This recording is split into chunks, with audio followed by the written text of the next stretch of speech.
Tony Pollard. Tony Pollard's season is potentially here yet again. Now, Tony Pollard suffered the leg injury. He will, we'll need to hear that he's good to go and rehabbing well and everything's good to go, obviously.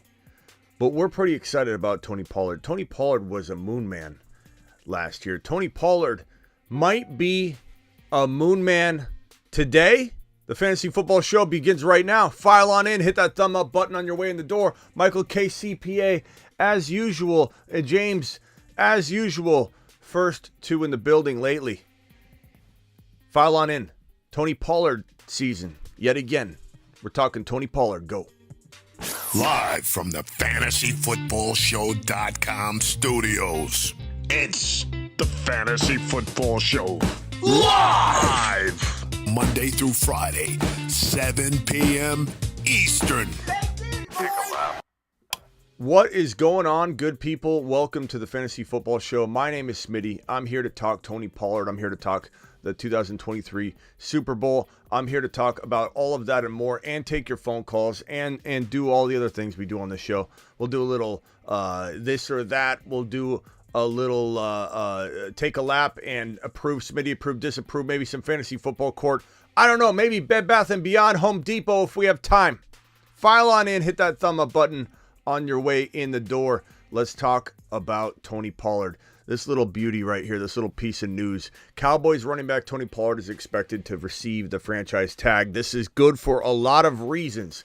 I do fully expect this to come true based on what I'm hearing. This isn't just one report where we think, okay, Tony Pollard's going to get franchise tag here maybe, or this source thinks he's not. I'm hearing it from multiple places that Tony Pollard is going to be tagged. This is good. Why is this good? I know some people want him to go get the bag elsewhere. He getting tagged may potentially sign a long-term deal with the Dallas Cowboys. The franchise tag is oftentimes used to hold a player in place while they negotiate a trade, because the player would, if they didn't tag the player, go hit free agency. So it's kind of like a wait, hold on. I'm going to slap the tag on you so you can't go anywhere. Let's work out a long-term deal. Here's the thing. You don't franchise tag a player you aren't interested in signing to a long-term deal unless it's a very rare circumstance. In this case, I'm hearing, many people are telling me that the Cowboys are very interested in trying to work out a long-term deal. Even if they don't, it's great news because they're paying him over $10 million for this upcoming season, which means he's getting paid bank, which means that Zeke Elliott, in order to stay on the roster, Zeke Elliott would need to take a pay cut in order to be on the roster in 2023, which means that they're going to be paid much different amounts of money, not to mention that Zeke Elliott was tailing off. He's been tailing off for the last couple years, but Zeke Elliott will most likely take more of a backseat in 2023. I fully believe that. I don't think we'll be screwed by this situation being a timeshare. File on in, hit that thumb up button. 12 thumbs up on the way in the door already. Please punch those numbers, get those rookie numbers up, pumped up to about 50. All right, that's where we need those thumb up numbers to be.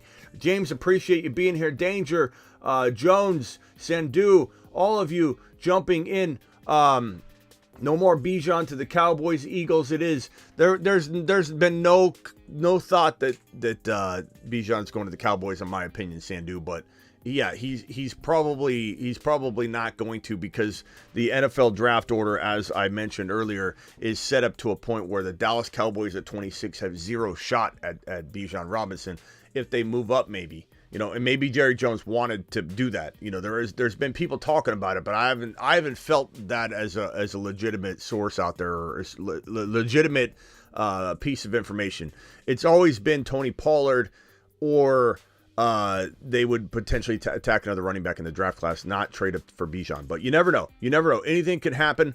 But this right here is good news, ladies and gentlemen, because Tony Pollard fits into this offense well. As much as we worry about Dak, as much as we say, oh, Dak is not a consistent, reliable quarterback at the end of the day. When you're in the playoffs, you're trying to make a playoff push, you're trying to win multiple games in a row. Dak can win one game, but can Dak put together 3-4 wins in a row in a playoff environment? Probably not. But does that matter? No, it does not. Not for fantasy football when the Cowboys are one of the most potent offenses in the National Football League year after year. This is a potent offense. This is a top 5 offensive offense that's dropping all kinds of weapons and production on the field all the time. You got CeeDee Lamb deployed. You got Tony Pollard deployed. You got Dalton Schultz firing back in late 2022 to become what we kind of envision him to become. These are weapons. These are offensive weapons placed all over the field. Hard to contain any one of them. Hard to focus on any one of them. Hard to double any one of them because there's a lot of weapons on the field. And Dak is good enough, not in terms of winning Super Bowls or playoff wins, but good enough in terms of facilitating the football and getting the football to a bunch of different people in a high-octane environment. Dak Prescott and this offense will move the chains. Dak Prescott and this offense will be sufficient enough to get Tony Pollard into a top 6 to 10 running back role. I fully endorse this move. I fully hope it does come to fruition because we know what we're getting with Pollard and Dallas. We know that Zeke Elliott taking a pay cut, which is what will probably happen, will likely kind of lay out the pecking order versus last year being a total divide. If he's getting $10+ million on a franchise tag, or better yet, they franchise tag him to work out a long-term deal and he's playing at some massive contract value, then you know what you're getting. You know his role. And in Dallas, assuming all of his rehab goes correct and on point, and I fully believe it will be, in Dallas, I give you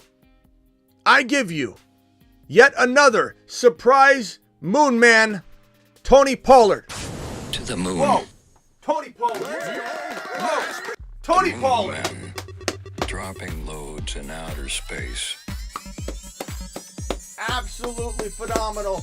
This man right here, Tony Space Pollard. Monsters. Give it up for Tony. Mashed potatoes.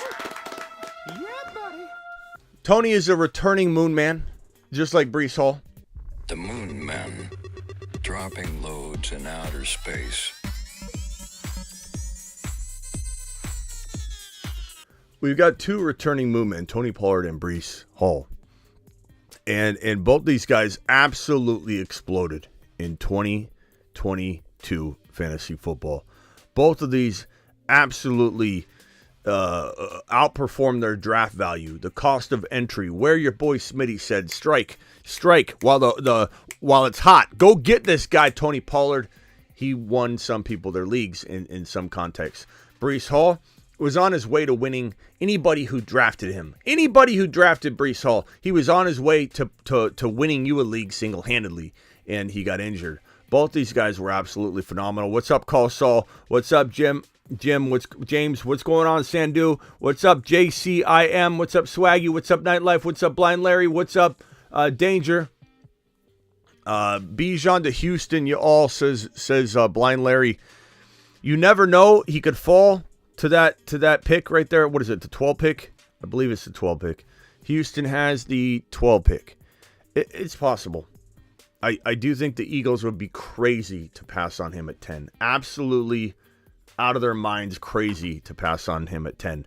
And I think some teams might trade up into the top 8 to 12 to draft him. And I think Pierce is probably teeter-tottering like Algier on that point of, is he going to be the lone back again? If so, to the moon. And is the team going to bring in another running back and cloudy up the situation? Maybe. I will say that Algier and Pierce are good enough and played well enough and it impressed us all. I mean, we were big Pierce and Algier believers, probably the bigger community on both those guys across the board in the fantasy industry. From all the videos to the support in the community, I don't think there are very many, if any, communities or YouTube shows or channels or websites or anybody out there that was higher on Pierce or Algier, especially the combined when looking at both of them together. Sum total, we were higher on both those guys than I think just about anybody. And the thing is, I still am, but the reality of the situation is that while I don't think Bijan's going to go to one of those teams, Atlanta, well, he could. I mean, look, if I was the coach of the Atlanta Falcons, as much as I love as much as I love Algier, I would take him. I would take Bijan there.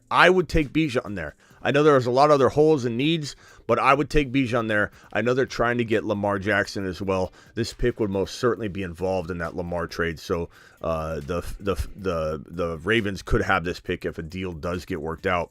But the thing about it is, if you are an Algier or Dameon Pierce believer, 12 and 8 overall, you have a threat.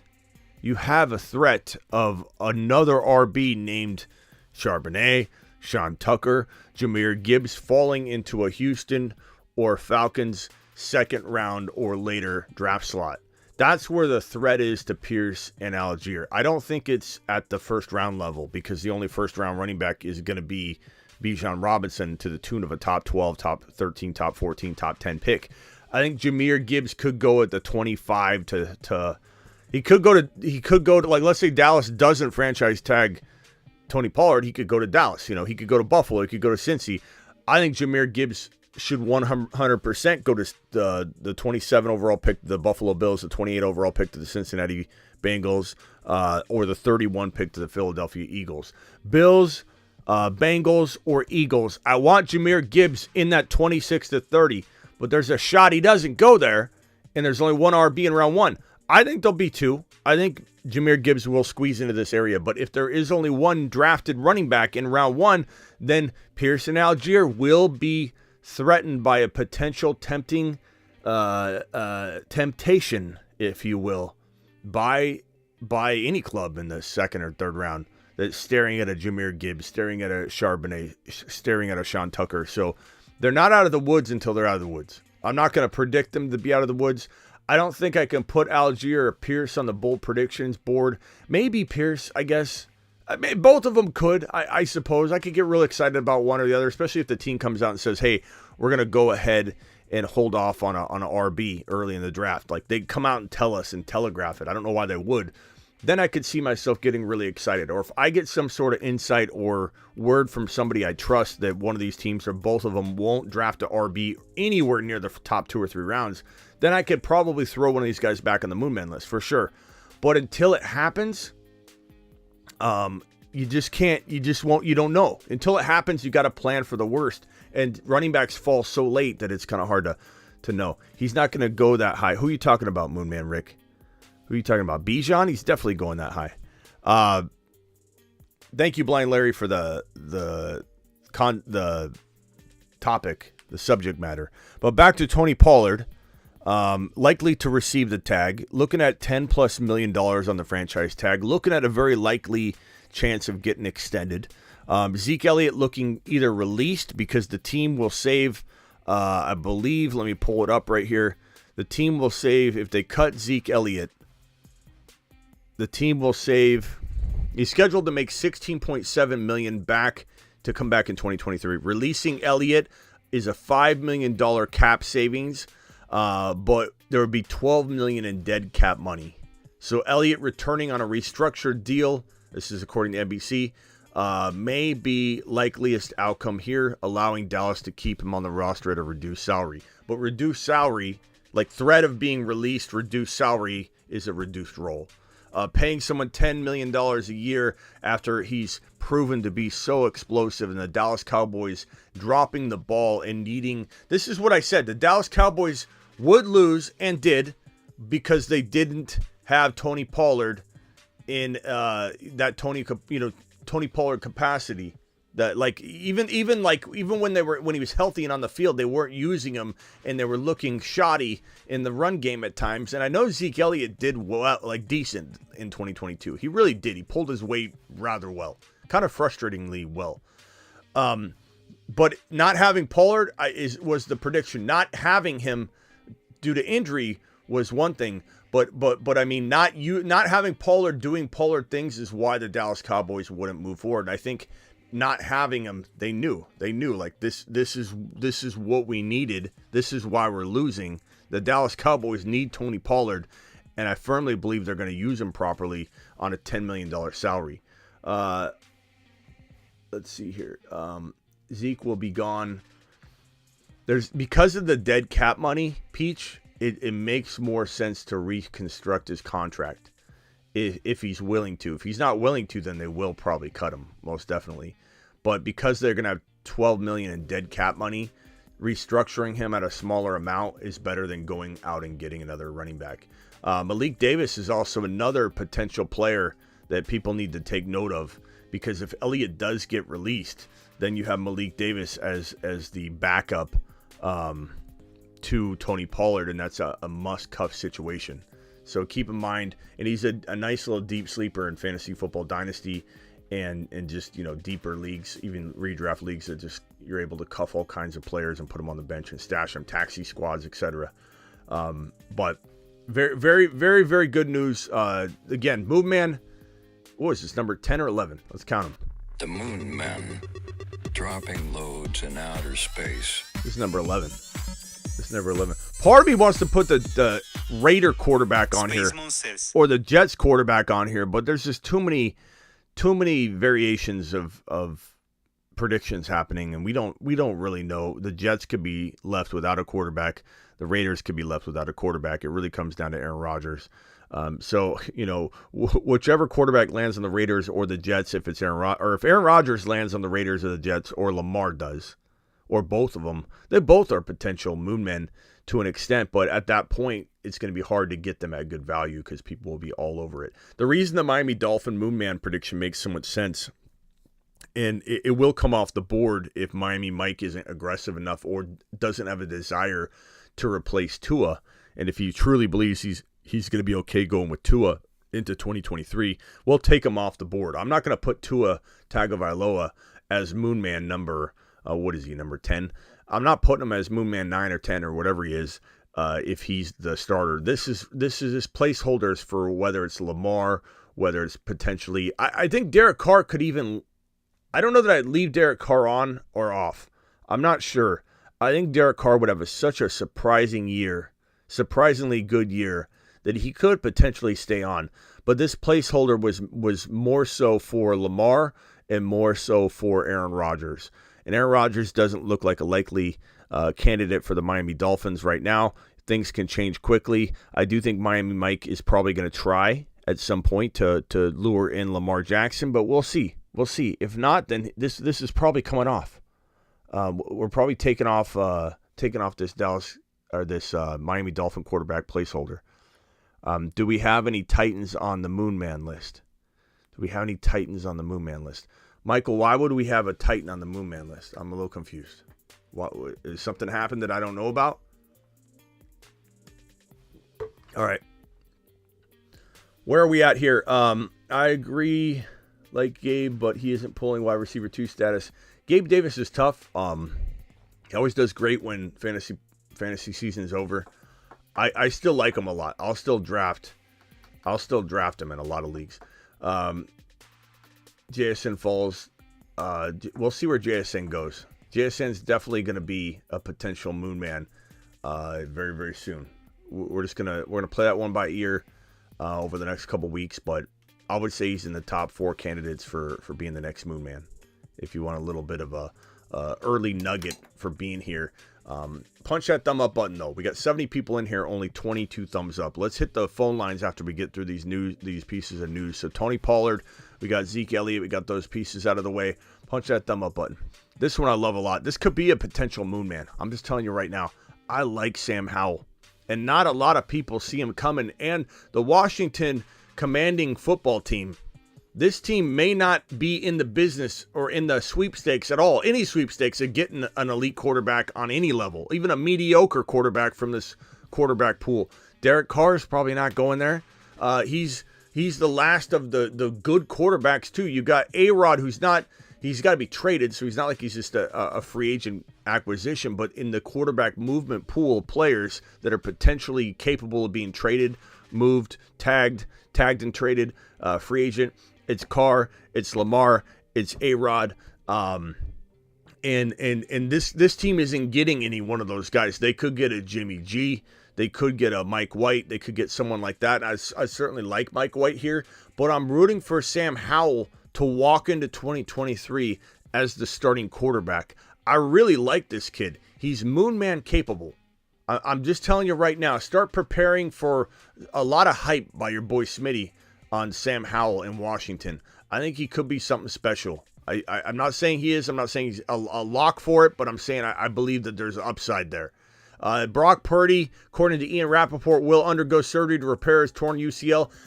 Everyone's talking about this like there's new news. I don't understand what people are saying. Until they go in, they won't fully know. How is he going to have a full recovery and be ready for training camp when we've been told before they've got to go in to see how extensive the damage is? You could only piece so much together from MRIs and different tests. They don't know. They got to go in there. I don't know why people are trying to piece this together before they get in there and look at it. He could be out a while. The Tommy John surgery could potentially put him out. If he has a true Tommy John surgery, it could potentially put him out for the season. And we've never seen a quarterback play with a Tommy John surgery or recover from a Tommy John surgery and become a starter, really, a starter capacity type of quarterback in the NFL. It hasn't happened. So this is weird. Everybody keeps running this out there. Like oh, he's going to have a surgery. And then the next day, according to so-and-so, the report, Purdy's going to have a surgery. We know he's going to have the surgery. We know that. They need to go in there. It's completely torn. They need to go in there, take a look at it. They might have done some tests to further understand the likelihood of this or the likelihood of that. But this is not a situation where you know what's up until you get in there.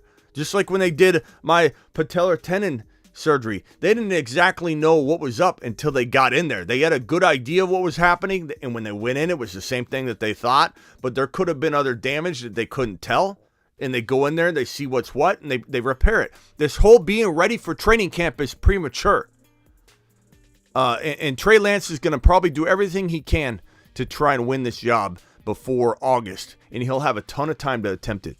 Do I think Shanahan and the entire organization is against him? It feels like it, and that's why he's not on the Moon Man list yet. He's in that reserve list that we throw up once in a while, but I haven't put him on the Moon Man list. NFL Network's Ian Rappaport. This is older news, but it's relevant because we still have to figure out what's going on. I think it was today today. I think it was today that Derek Carr was going to potentially meet with the Saints. So we'll find out more on that. NFL Network's Ian Rappaport reported that the Raiders have granted Derek Carr permission to seek a trade. Punch that thumb up button. 72 of you in here and only 26 thumbs up. Only 26 people have wiped their feet. Help your boy Smitty out. It helps the channel a ton. Thank you. More to come on that because his meeting, I think, is today. Aaron Rodgers, this is, again, old news that we broke last night. And your boy Smitty's contemplating doing a darkness retreat alongside Aaron Rodgers in parallel and live streaming my version of it with low light in the studio and see how long I could stay in the studio here doing nothing but maybe pumping iron and just waiting for Miss Smitty to bring me 2 trays of food. I don't know if we're going to do that or not.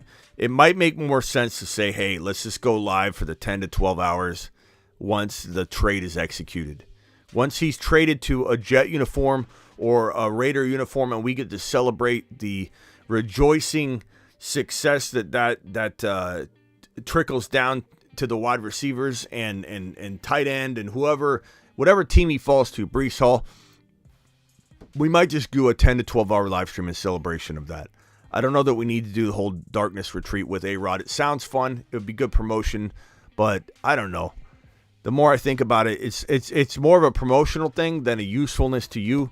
So maybe we can just, maybe we can do the live stream instead. You guys let me know what you would rather see.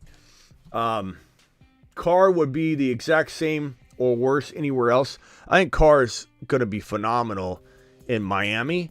I think Carr would be very good in New York. I think Carr would be, there's certain places Carr gets elevated at. And Miami would elevate anybody. Carr is better than Tua. And Tua was a top 5 to 6, top 4 to 7 quarterback at times in 2023. He was a top 6 to 7 quarterback. I think you could easily lock him into that. So if anybody thinks Derek Carr couldn't go to Miami and be amplified and be better than he is in that offense with those wide receivers, I don't know. I got a cone. If you believe that Carr wouldn't have success there, I got a cone helmet to sell you. This prevents concussions. This cone helmet, I'm selling it to you. If you think that. I've got a bunch of them here. I got a case of them. Spacula wants to see me in the darkness retreat. Smitty, do a 8-hour live, if anything, a happy medium. Well, I mean 12, because 12 is his jersey number, you know. And we'll see. Yeah, we did it last time, and we were the king of the 10 to 12 hour live stream when news breaks. You know, that's what we do. Carr sucks. Well, Swaggy's gonna prove you wrong if he lands in Miami, my guy. That's the whole point. Carr may not be great in certain facets of his game, but he can deliver the football from a fantasy perspective. I want Carr very badly to land in a couple locations, because those locations they don't have anything going on if Carr's not landing there. You're telling me you don't want Carr as a New York Jet if Aaron Rodgers is a Raider?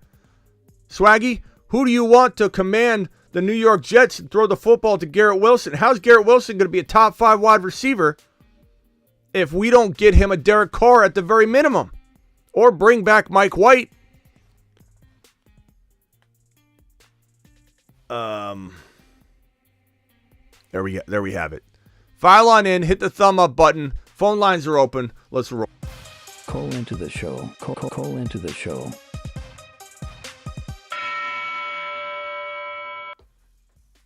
Dial in.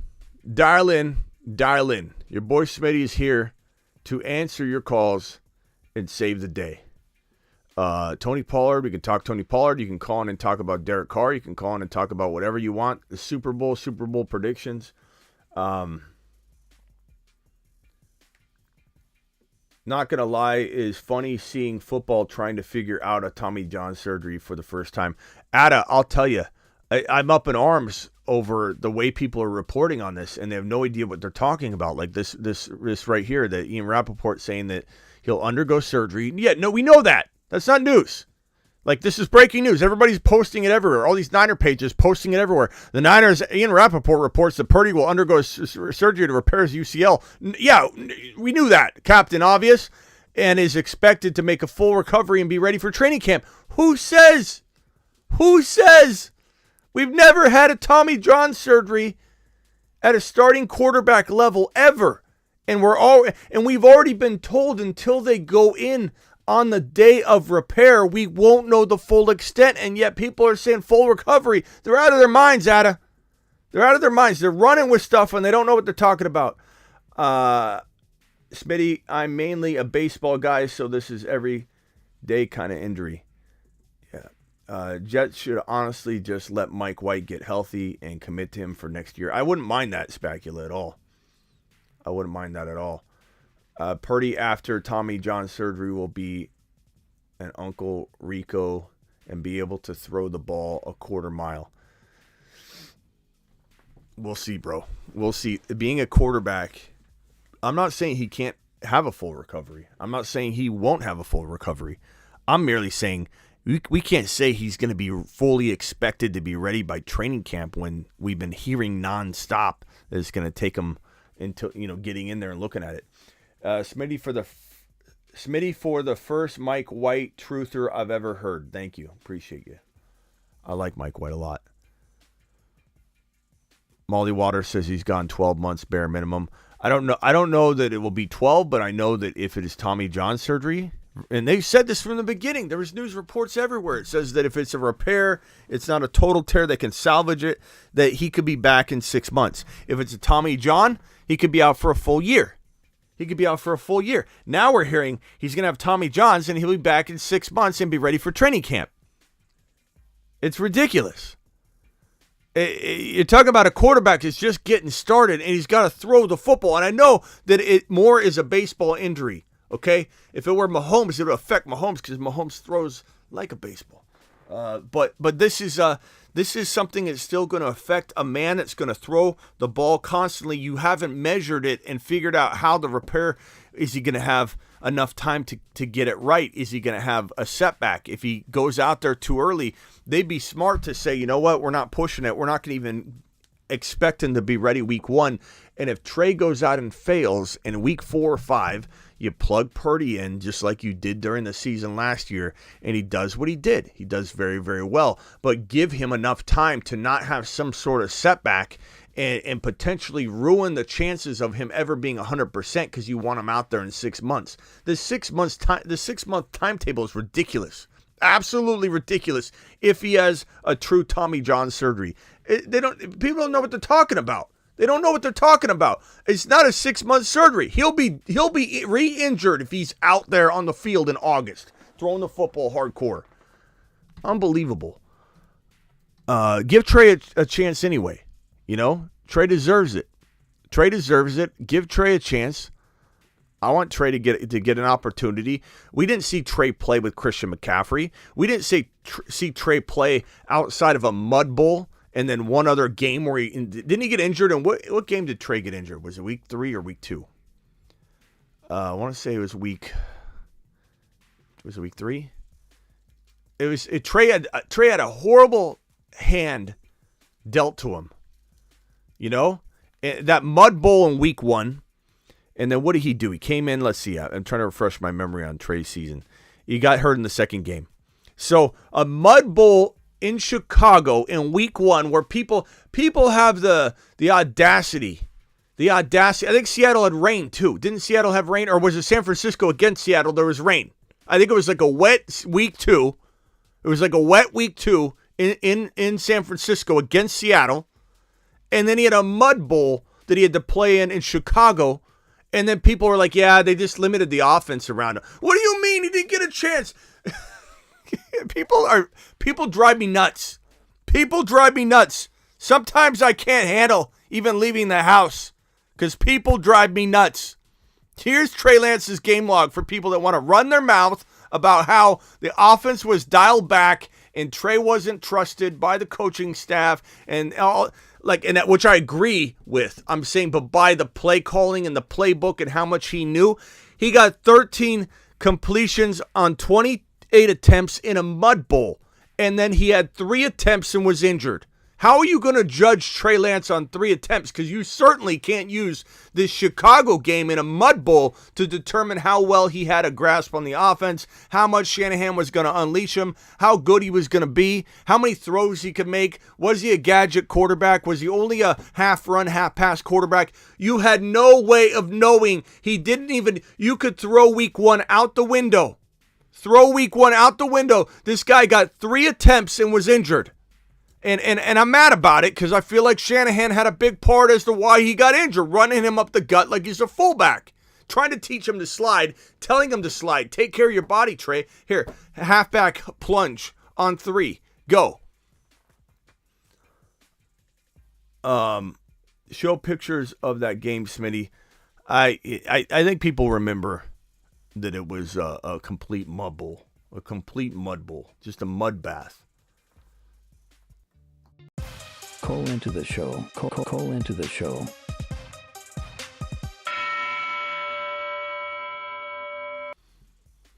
So, great news about this Tony Pollard. This Tony Pollard character is a returning Moon Man. The Moon Men, dropping loads in outer space. And if you need a reminder of last year's Moon Men yearbook, your boy Smitty's yearbook came in for 2022. The Fantasy Football Show yearbook came in, and it is here. Here it is.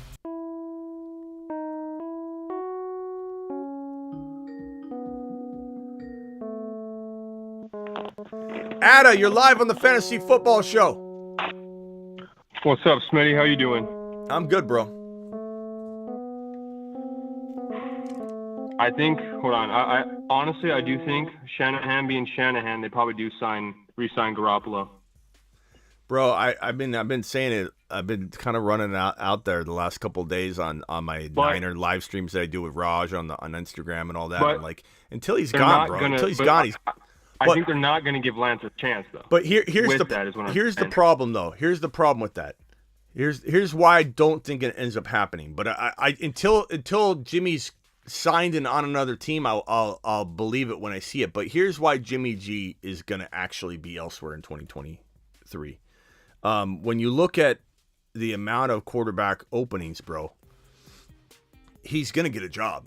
You've got the Bucs, you've got the Saints, and so let's say the Dolphins go with Tua. Let's say the Raiders go with Aaron Rodgers. and that means the Packers get Jordan Love.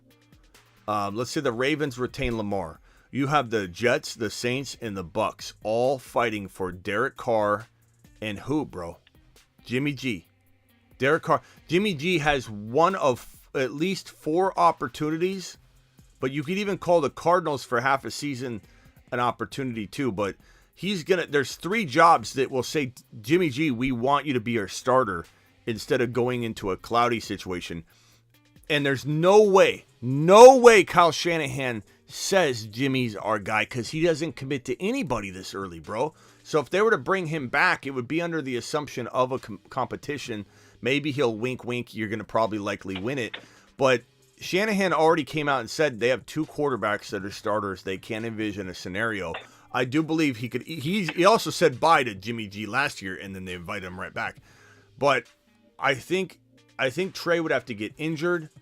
I think like right now or something in practice, or a setback of some kind, or some report to break about, hey, we didn't tell anybody about this yet, but he's actually unable to do this until June or something like that.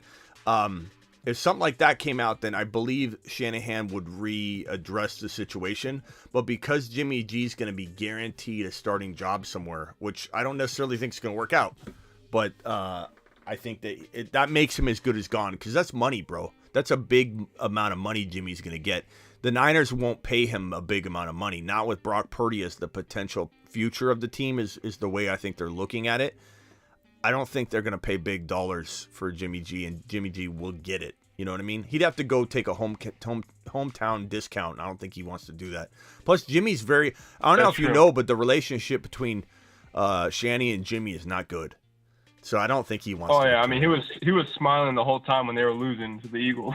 Mm-hmm. He couldn't care less. But I'm with you in that, like, until I see it, I don't believe it, but it's probably. It's just with the history, I feel like there would be like a Lance injury, like with Shanahan already having so much history of this, like there would be a Lance injury, and out of emergency, they just sign him back again. But will there be he'll have a job though, you know, like he'll have a job by then. Like Trey Lance would have to get injured like now, you know, and because the quarterback carousel movement thing's going to happen real quickly.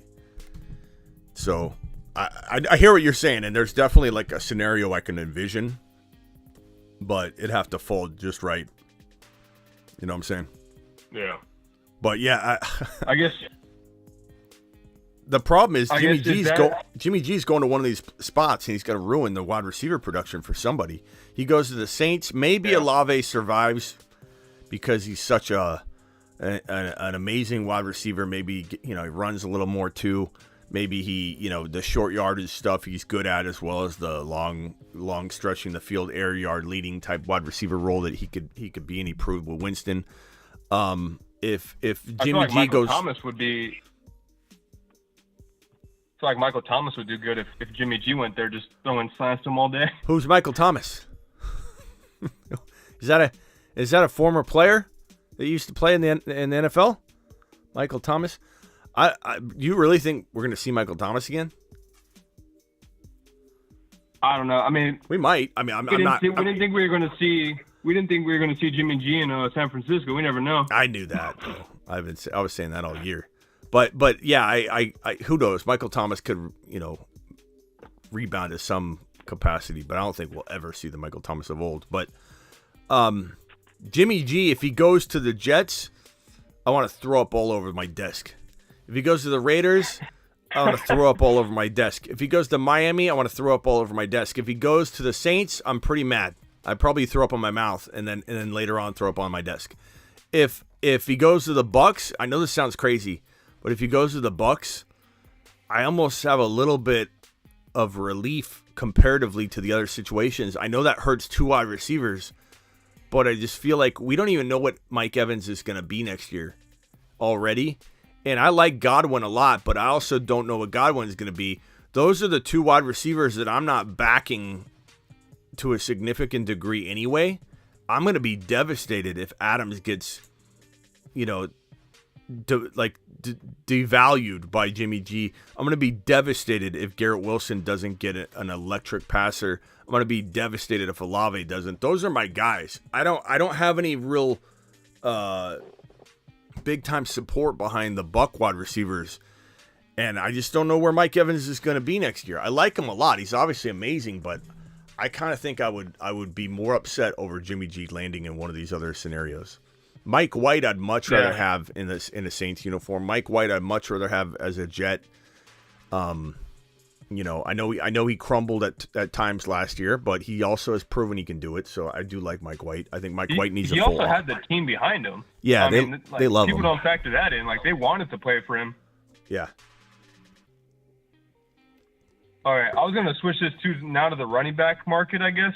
So in the sense of the quarterbacks don't seem like there's any options, but with the running backs, does the Pollard franchise tag really change the market anymore, or is it still kind of everyone's going to get lowballed? Does the franchise tag what? Like, are the other RBs, like vet RBs, going to get lowballed still? Yeah, like, where do you think any big pieces are going to move, if any? I think Barkley gets re-signed to a big new contract in New York, and I think Danny Dimes gets franchise tagged. I think Tony Pollard's getting franchise tagged, making The Moon Man. Making the Moon Man. Dropping loads Look at him. in outer space. Look at the Moon Man. New Moon Man, Tony Pollard. Returning Moon Man. So he's going to get tagged. I mean, it's a low number, 10 million. It's not that big of a deal. 1 year, 10 million. Yeah. Not that big of a deal. And that's why Pollard's the Cowboys aren't even, I think, blinking. They know what they're getting out of him. And I think they try and sign him to a long-term deal, but if they can't, they're just going to leave him tagged. And I don't think Pollard's going to complain because I know Pollard knows he could get a big contract, but at the same time, this guy's about to get 10 mil.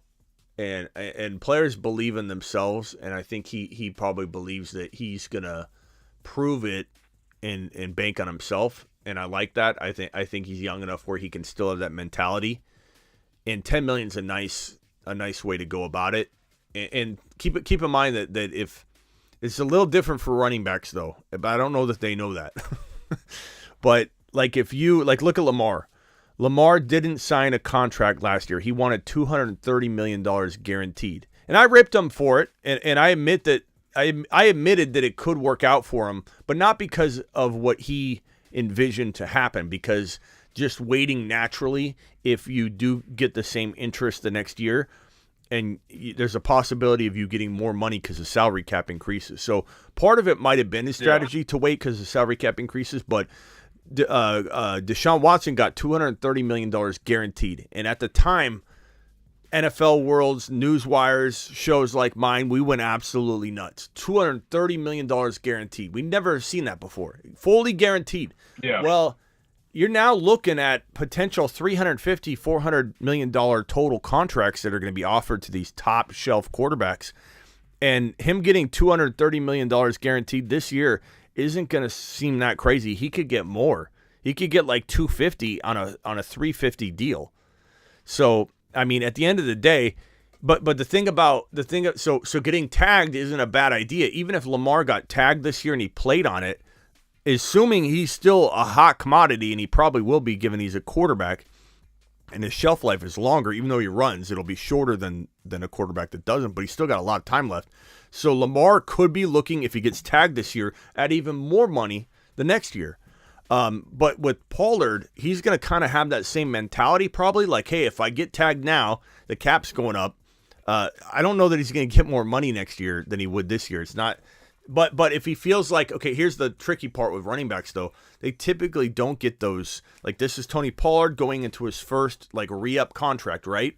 The timing of it is messy for running backs because that is when they drop off. Right when they're about to re-up on their third deal, their second, major big contract after their rookie season, they're at the teeter-tottering point of falling off. So by getting franchise tagged and then getting to get his big deal yet again, that might be just a little bit extra money for him if he stays healthy, balls out this year, and then gets that 10 mil this year and then the new contract versus getting the new contract and maybe not getting tagged at the end of it and maybe not getting a new big, huge monster deal. So it's kind of like you don't know where it's going to go for him. I do really, really wish him well, obviously, because I'm going to be cheering him along the entire way. We love this guy, Tony Pollard, on the show. That's what I put in the graphic. Top 6. Is he a top 6 running back? He could be. He could be a top 6 running back in 2023, and that might seem bold to some people, but he played that way last year. So it's like the writing's on the wall. And I love it in this system where you know what you're going to get from him. It's a high-octane offense. Doesn't matter how much we want to make fun of Dak Prescott in the chat. Doesn't matter how much we want to make fun of Dak Prescott. Does not matter at all. Because guess what? He still produces fantasy stats. He still moves the football down the field. This offense is still a top 5 offense in terms of production and numbers. And that's all going to translate to Tony Pollard having a magnificent season, assuming he stays healthy. Now, all of his rehab goes well, which I'm sure it will. It doesn't sound like an overly complicated recovery. Who am I talking to? Ada right now? The context. Like the context I had for this, I was just wondering because I was doing some of those underdog way too early drafts, and with it, I was looking at where the vet RBs. The ones that produced this year, but where they were falling to, and I know I got Mixon in the last round of a 16, my very last pick because I saw him still available, and then Sanders went right after him. Since it's a best ball, I was just wondering what vets would you probably target to just get the best value if they do still pop off one more year, because everyone's hyping up the young or rookie RB, so everyone's drafting those first or second round, Walker, ETN. Yeah. So I'm sorry. Phrase the question in one sentence after. I got kind of lost there, and I was doing no worries. I was moderating something what too. So. Vet RBs would you target for a late round? Just pick up in a best. Give me an example of what you mean by late round in your context, and what kind of literally. I got Mixon in my very last pick. So what was it? The okay, almost the. So I would say I don't even know what round. I would say I'm gonna be out on Kamara, but if Kamara fell to a crazy spot, I would then look at him as if he does well for even 7 games the way that he could, and let's say he gets suspended for 6 to 8 games or whatever, so be it. Nick Chubb, I'm totally fading, but there's places where he falls in a dynasty startup or whatever that I like.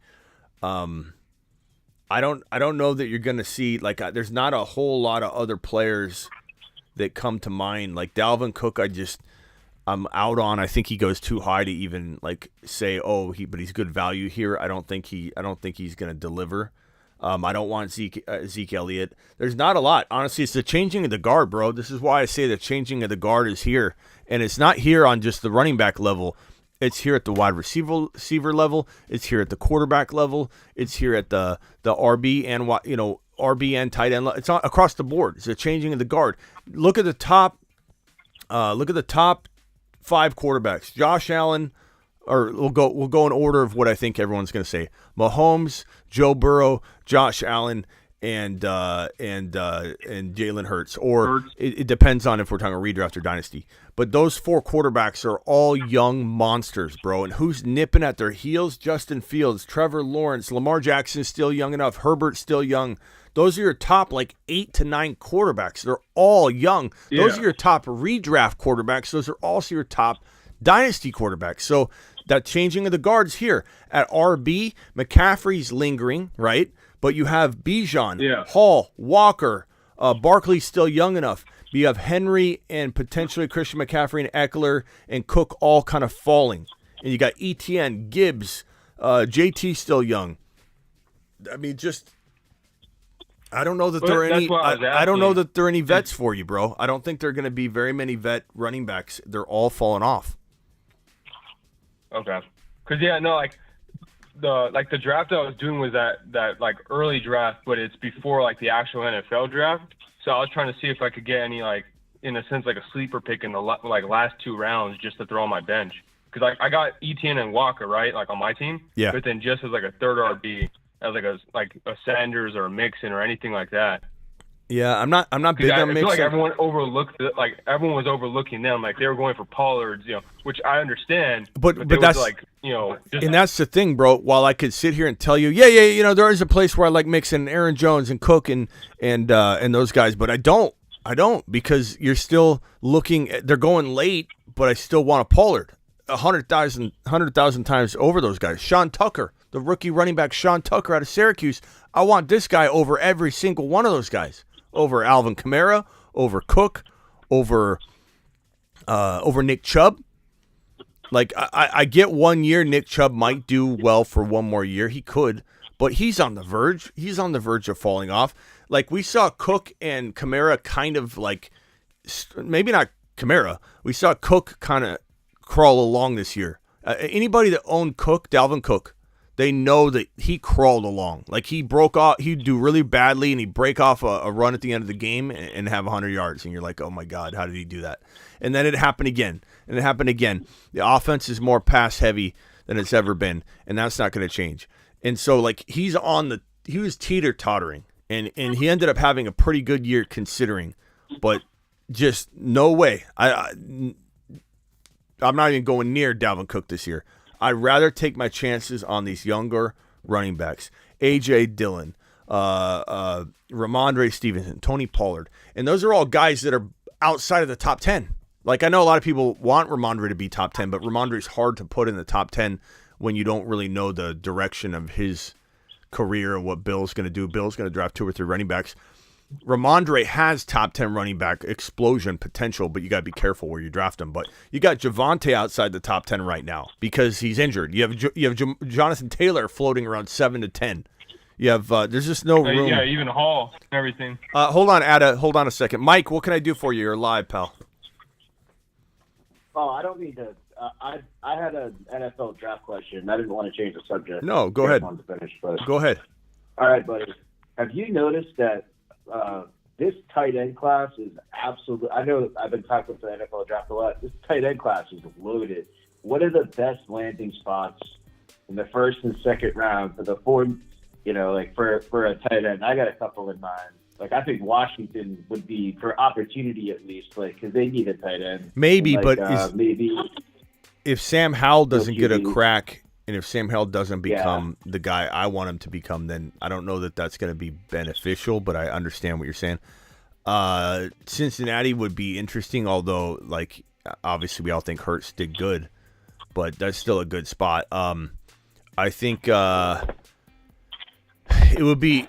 Casey's got some interesting backups to Kelsey already that we like, Fortson. But it would be interesting if they did grab a tight end that takes, because tight ends take a good 2 to 3 years. It's not like wide receivers. We saw Kyle Pitts do it, but then he didn't have as big of a year as everybody wanted him to. So we do know tight ends take a little time.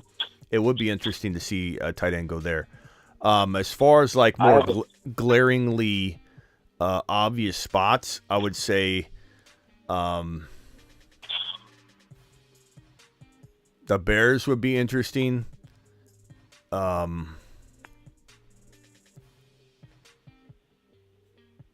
see here. Are you talking about that tight end out of North Dakota? I'm not talking about any tight end specifically. I'm saying tight end spots. Landing spots. I don't know if Mike was talking about a specific. South Dakota. I don't think Mike was talking about a specific tight end. He's saying what are some good tight end landing spots. Let's see. I mean, Chicago has Kmet. That's why I don't necessarily know that he's that's the best spot. Yeah, I don't know if Kmet. I don't know if I trust Kmet, but I mean, he's not Kelsey, but like I think that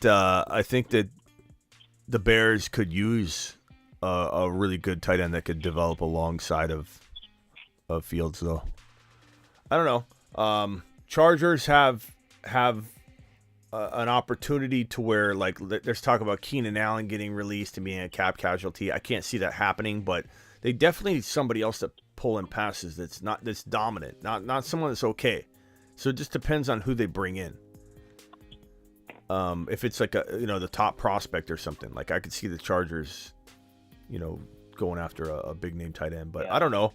I personally think places with elite quarterbacks, that means more to me than potential, like, no competition. Like, I could care less about competition. If the right tight end falls in the right spot, he'll rise up, I don't think Kmet's going to hold off any elite tight end that is a monster rising star.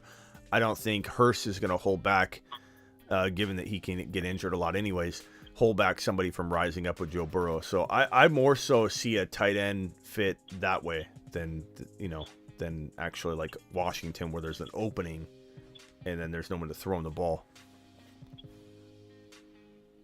I hear you, man. It's a really, these four top guys though. I think that we're going to see a team reach on Darnell Washington, the 6'8" player from Georgia. Yeah, I'll have my tight end ranking stuff out too very soon, so get ready for that. That's going to be awesome. I can't wait for the draft. You probably tell. I'm a big NFL. I mean, draft everybody guy. here is, bro. Mark Cleveland in the house. What's up, Mark Cleveland? What else you guys got? Actually, I was going to head out, but thank you, Smitty. All right, appreciate you, Yada. Have a good one. Later. Mike, you got anything else? That was really it. I mean, I was listening to what he was saying about his mock draft. He said he got Mixon.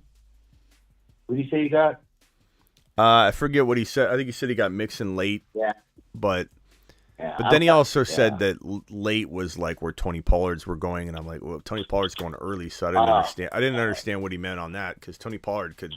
There's a world where in mock drafts Tony Pollard goes in the second or third round, so I don't really get that. I don't get what he meant on that, but I know what he was trying to say, and the bottom line is if Mixon's falling to crazy late territory, I still believe you're going to see guys that are better bets than Mixon. Like even if we go to like the wide receivers and we start looking at like, I mean, I'm looking at dynasty wide receivers right now, and you have literally Mike Evans, you have Chris Godwin, you have DK Metcalf, you have Terry McLaurin, all fighting in that, like the 13 to 20 range. Like it's crazy because if you go from Chase, Jefferson, Cooper Kupp, Adams, Diggs, I'm kind of doing a mix of redraft and dynasty just combined. Chase, Jefferson, Kupp, Adams, Diggs, Tyreek Hill, CeeDee Lamb, A.J. Brown, Garrett Wilson, Waddle, and Amon-Ra, and Chris Olave, and T. Higgins. That's 13, 14 wide receivers right there. And it's Debo, Christian Watson, DK Metcalf, Godwin, Devontae Smith, in no particular order. Evans, Drake London, McLaurin, some will say Calvin Ridley, George Pickens. Those are all guys. I imagine some of the tail end of those wide receivers is right where this Mixon character is still going. Like I can't imagine Mixon going way later than all those players. So when he said late, I think he means like around that territory. So Interesting. I told something else. Oh, you what? Something else I wanted to bring up. I did a mock draft too. I know it's way too early, and I wanted to get your opinions on one player.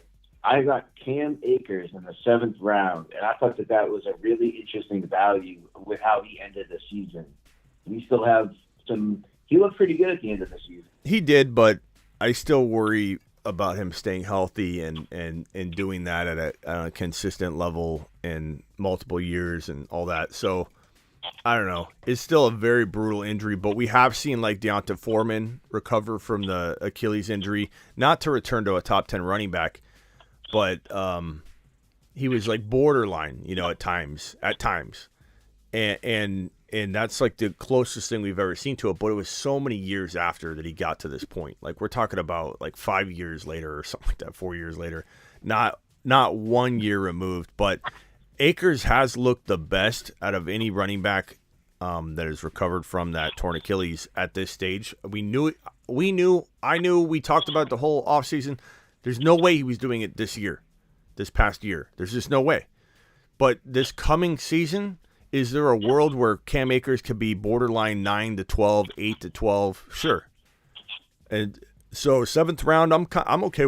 I'm okay with that. I'm okay with that. I think, if anything, I might draft him there to just trade him. Like realize that the value is a lot higher than the 7th round.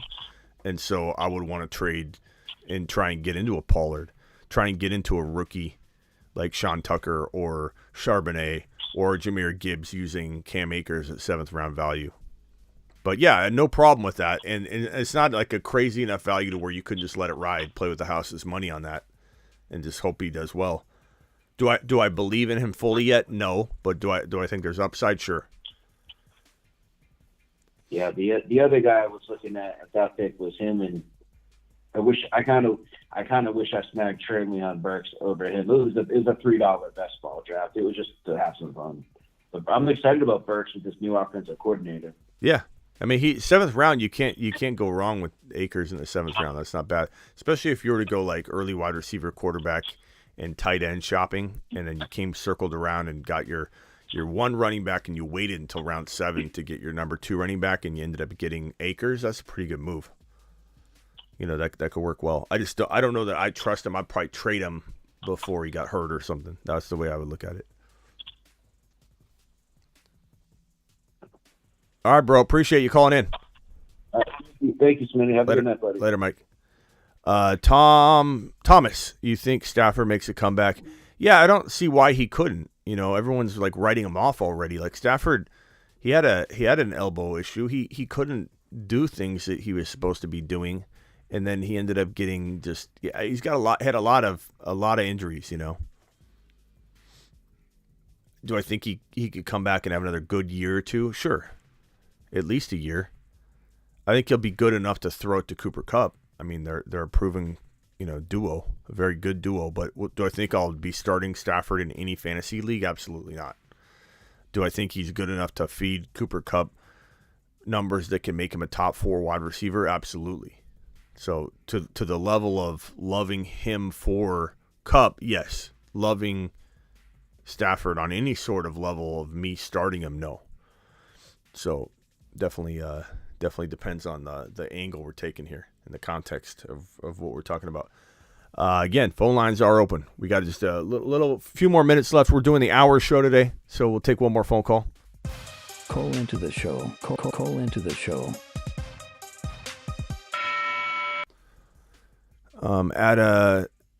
This is a long one, bro. This is a novel. In an early draft, no rookies, Walker, JT, round 1, ETN, Pollard. Yeah. Yes, sir. Thank you for calling in, Ada. Imagine give rid of Kellen Moore for Schottenheimer.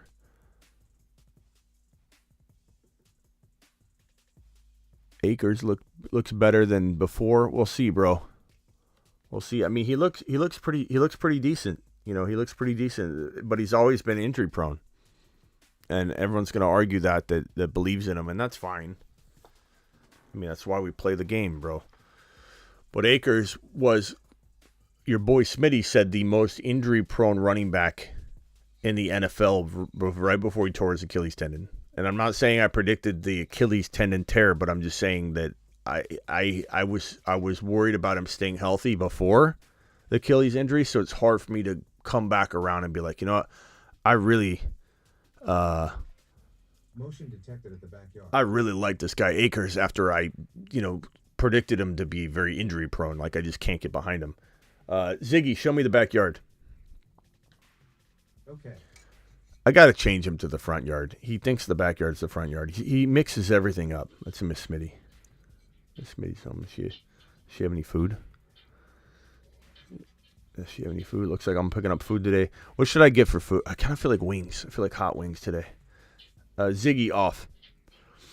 All right, guys. I appreciate every single one of you. Please subscribe if you're new. Please punch the thumb up button on your way out the door. We got 72 people still in here. If someone wants to call one last time before I end the show, go ahead. Concussion or neck or something, says Thomas. What was the injury? Injury to what? To who? To who, bro? If it was to Cam Akers, it was the worst injury a running back could possibly have, which is the Achilles tear. That's on the back of your heel, the prison injury, where they slash it so you never walk straight again unless you have the perfect surgery, which in prison I don't think they give you.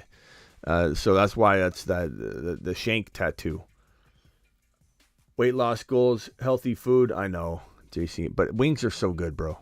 I'm definitely not on course to be ripped by February 14. We'll have to move it another month. Johnny Lawrence wins again. But I'm getting better. I am getting better. I've been working out. I'm staying fit. Your boy Smitty. The guns are coming in a little bit stronger than before. But I do need to trim down in conjunction with it. So we're doing it live.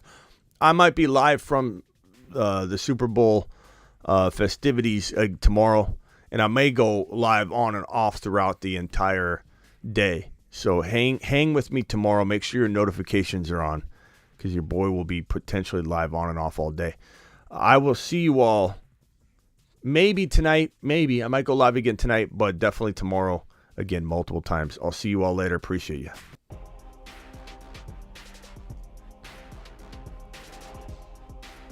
Maybe back tonight. Maybe live tonight. Keep them notifications on. And I'll definitely be on Instagram live. If you guys aren't following me, hold on. If you aren't following me on IG, number one, you can subscribe to my $4.99 plan. Just hit that subscribe button when you're on my Instagram profile for $4.99 a month. Oh, we didn't do voicemails. Hold on. We got to do those real quick. I don't think there was many left, but we have a couple. Jim. Hey, Smitty. I know we only have a small sample size to go from, but what's your projections? What's your thoughts on Jameson Williams this year? Jameson Williams, let me record this. So this is my voicemail clan. And the voicemail group, it's $4.99 a month. I have a specific group for this. And you can ask questions. You just hold down the microphone, see those voicemails, and you ask a question anytime you have one, and I'll play them during the show and reply to you. And I'll also reply in that chat, so you don't have to hunt for it. You don't have to be watching the show. You'll get it in here. So I'm recording for Jim right now, and I'm also live answering this question. So get on over to Instagram, hit that subscribe button. Jameson Williams, I like him a lot. Him and St. Brown together are a very crafty, underrated wide receiver crew in the NFL. And they're both capable of overtaking the other. Each is capable of being a top 12 fantasy football wide receiver, and that could be a good thing or a bad thing. I heed the road to St. Brown until we see Jameson do it consistently, and people were expecting big things from the jump last year when he came back, and he couldn't get involved. The Lions also worry me about how they're getting certain players involved, like Jameson and Swift. So until we see it, I'm going to err on the side of caution a little bit, but I am very, very hopeful, and he's potential Moonman material, as is St. Brown. That's the problem, though. They both are kind of taken away from each other, but I love both. Thank you, Jim, for that question. And so right now in the chat group, I'm gonna at Jim, and then so he knows that I answered his question, and you guys can do this too. This one's from Kenny P. Hey, Smitty, just wondering if you could touch on Jameson Williams and what you're expecting out of him in year two. St. Brown definitely established himself as a dog this year. Same, someone who's going to get the ball. Same question. Is there enough room for Williams to eat? Is he going to be a wide receiver 2 for you or a wide receiver 3? See Jim's answer. At Kenny. That's hilarious. That's the same question. Let's see here. That's voicemail group number 1. Voicemail group number 2 didn't send anything today, I don't think. Appreciate you all being a part of the voicemail group. And if you don't subscribe to the $4.99 voicemail community, and you're in a chat with other people that have paid $4.99, so you're going to be able to ask those questions, like-minded people questions, and they're all serious about it because they're paying, right? So you get into an exclusive chat where you amongst each other can talk all day long, and then any voice messages are left for me. I go through there. I don't read everything because there's a lot you guys talk about, but I will play every voicemail on my show and answer it. But if you don't do that, still subscribe or still follow me on Instagram, The Fantasy Football Show. Same handle as the YouTube channel, youtube.com/The Fantasy Football Show, Instagram.com/The Fantasy Football Show, or just search The Fantasy Football Show if you're on the mobile app. And your boy Smitty goes live on IG at least once a night, multiple times a day. And the IG community is awesome, so make sure you're a part of both the YouTube and the IG and the Twitter. The Tweeter, those watching on Twitter right now or on Twitch, we appreciate you too. I'll see you all maybe later tonight on YouTube, definitely later on Instagram.